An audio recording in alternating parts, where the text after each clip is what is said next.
L-A-W-R-O-W-E, and then after sheriff, it'll be Knightdale Police Chief Lawrence Capps. That's L-A-W-R-E-N-C-E-C-A-P-P-S. And then after they both have time to talk, we'll take a few questions. And if there's anything else at the end that you need help with, I'll be off to the side to help you before you leave. Thank you. Good afternoon, and thank you so much for being here. We appreciate your meeting with us today and give us an opportunity to share the fact that this is a day that none of us look forward to, but it comes with the territory. It's a reality of serving and protecting and trying to maintain public safety. As you're aware, this incident occurred earlier this morning where the K-9 from Wake County Sheriff's Office was fatally wounded. We're saddened and it's heartfelt. Our deputies and our staff are dealing with this matter, and we're come together. We're happy to have Knightdale Police Department Chief here with us as we stand shoulder to shoulder and comfort one another through a situation that none of us look forward to, but we understand that we have to work through it and serve to the common good of all. So again, I thank you for being here, and let us know that this job is one of these situations where behind the smile there is a degree of pain, and even though there's joy to serve and protect, and there's dedication to duty, these type of situations always touch that never healing wound that exists because of the experiences that our officers and the families experience on a daily basis as we strive to serve and protect. So again, we thank you for your support and opportunity to share the fact that the Sheriff's Office and Knightdale PD are standing together to continue to work with all first responders to keep Wake County safe. Thank you so much. At this time, Chief Capps will come.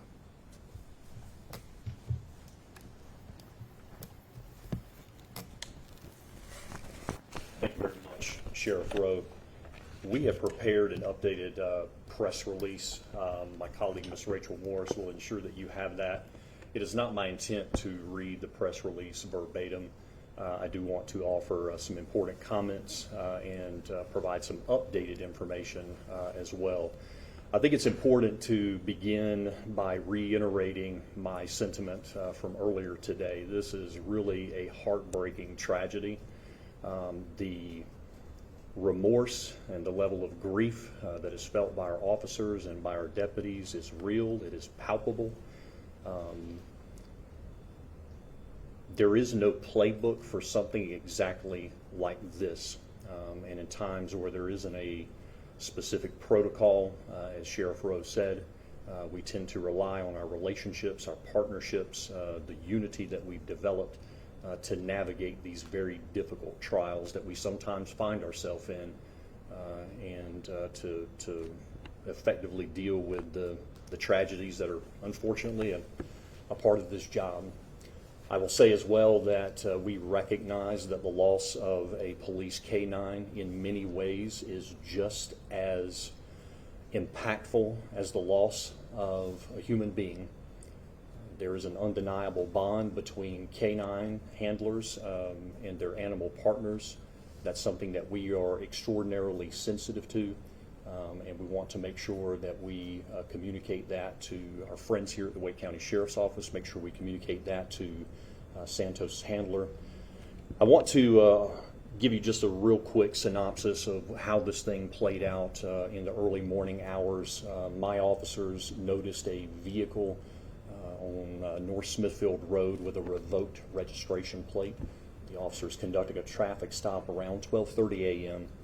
During the course of their exchange with the driver ran from the officers. We reported in the earlier press release that it was the passenger. I stand corrected. It was in fact the driver.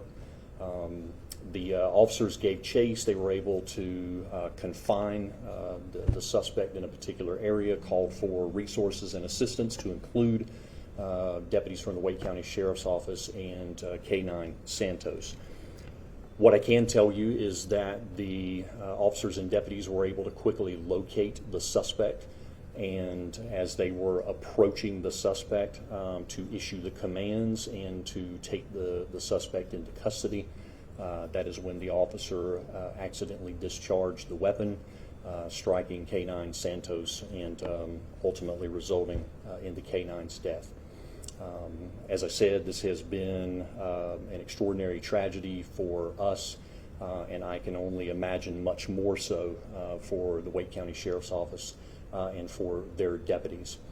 As Sheriff Rowe mentioned a few moments ago, we have been in constant communication since this event to make sure that we are supporting our people and that we are supporting one another. And I don't anticipate that that level of cooperation, support, and assistance will change as we move forward. With that said, I want to also let you know that this is an ongoing investigation. There are some things that I cannot share. Because it is an internal affairs investigation, there are personnel components that I'm not at liberty to discuss. I can tell you that the officer involved is on administrative leave. This is a very common practice for most types of internal affairs investigations. I will tell you that the officer is 31 years old, assigned to the patrol division of the police department, and has been in law enforcement for about 18 months. We anticipate being able to share some more information once we continue with the investigation, once we get to a place where it's prudent to share some additional content, but for now, that is what I'm at liberty to discuss. And I believe at this time we can take just a few questions. Yes, ma'am. So how did the officer unintentionally discharge this weapon? Did he have it out? Was he following protocol? This is part of the review that we're conducting, and understand that everything that I share with you now is preliminary. It is policy for officers when they are tracking, particularly in a dark area looking for a suspect, to have their weapon drawn, to have a weapon available, particularly as they're following the K-9 handler, because the K-9 handler's attention is focused on the animal. So it is not uncommon for the officers to have a weapon drawn and to have a weapon deployed in this type of search. But as far as the particulars surrounding the discharge of the weapon, how all of that came into being, that is a part of the internal investigation that we're conducting. Was the entire 18 months with your police department, or has this officer worked elsewhere? No, ma'am. Part of that time was with another organization. Sheriff Rowe, your K-9 department has dealt with a great deal of loss over the last few months. What level of support do you guys need as you continue to move forward? We've received a great deal of support from our fellow first responders, also from nonprofit groups I've reached out to us, the FPO, Back to Blue, NC, and the 200 Club. So we're very appreciative of our partners, and Knightdale is standing with us. So though we are heartbroken, and it's impacted us and happened here in the month of May as we've been recognizing and honoring our colleagues who have fallen in the line of duty, this adds another blow to the fact of the reality that the dangers of this job. But we're healing and we're moving forward together. Is the deputy handler still active right now, taking time? What's next for the deputy handler? We're giving all members of our office time and space to process this, to deal with it, to support and comfort each other, and we'll continue to serve and protect, and we'll stand by each other, make sure we get through it. My question is for the chief. Do you have any indication of why the suspect fled in the first place? We do have some indication. I prefer not to share that right now. That is a part of the investigation associated with his arrest. It may be relevant in our internal investigation as well. We do have some idea, and that may be part of some of the additional details that we share when we're ready to do so. Thank you. Can we expect any body cam footage to be released? It would not be my intent to release body-worn camera footage in the custody of the Knightdale Police Department.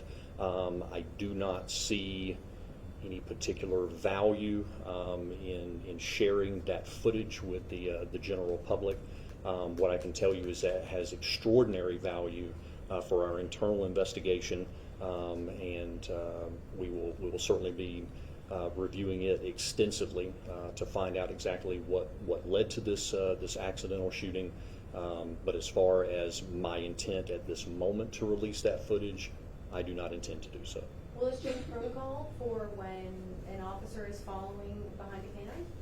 Our policy, anytime we review a critical incident, is to ascertain, are there opportunities to improve our training? Are there opportunities to improve our policy?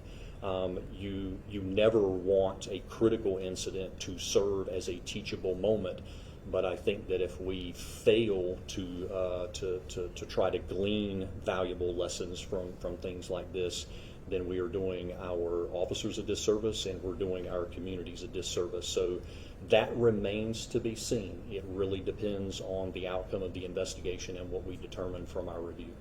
We have time for 2 more questions. If anybody has anything else. Well, I guess when you look at this loss, I mean, I don't want to sound insensitive, but we are dealing with a certain degree of property, right? I mean, I'm not saying a K-9's life is not as valuable as an officer, but at the same time, how do you deal with that?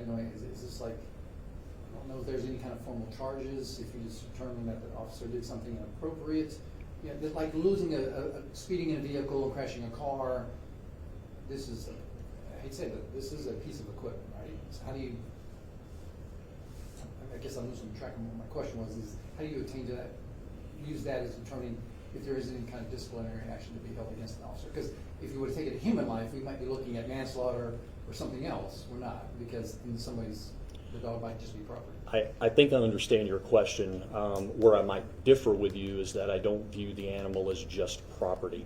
I view the animal as a very valuable member of the organization. And as I said earlier, sometimes the loss of the K-9 partner is just as impactful as the loss of human life. What I can also tell you is that anytime we conduct an internal review, one of the things that we look at are not only policy violations, any sort of training failures, but we're examining that incident to determine whether there may be any sort of criminal element associated with it. We have a mechanism in place for determining that in this incident, and if there are any particulars that come out of that review, and in our collaboration with the DA's office, then we will certainly share that. Again, preliminarily, I don't think that is the case. What does Santos mean to the team? He's been here since 2016. Can you repeat the question? What does Santos mean to the team? He's been here since 2016, longest active K-9. Well, I want to first echo what the chief just said. You know, Santos is not a piece of equipment. It's not a tool. It's not property, but it's a valued, loved, beloved member of the Wake County Sheriff's Office that was well trained, well conditioned, who had a desire to serve and protect, just like every member of this office. And so we grieve this loss, and we feel this this pain that will be with us. So Santos was the longest serving K-9, and again, very skillful, very dedicated, very attached to the K-9 handler and to all the members of the K-9 unit in this office. So we're at loss. Thank you guys. That's all the time we have for today. If you need anything else, Rachel and I will be here to assist you. Thank you. Thank you.